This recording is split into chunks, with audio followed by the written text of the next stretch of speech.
Hi, today I'm going to show you how you can run DeepSeek. Now you can see if you want to run DeepSeek and use it, you can just go to their official website, deepseek.com. If you can't find it, just go to Google here and search DeepSeek. Now DeepSeek is the most upper one here, DeepSeek right here.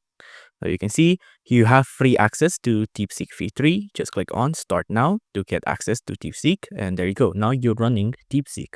If I want to type in, for example, code me a simple Java application and I type enter, you can see I'm running DeepSeek like this.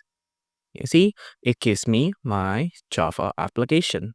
Now I can make it do more advanced stuff like, what do you think is Minecraft's source code? What do you think is Minecraft's source code, right? Now I'm gonna make him deep think or R1. So like this, and then I'm gonna give it to him, and you can see, okay, the user asked about my source code, and this is like their thought process, right?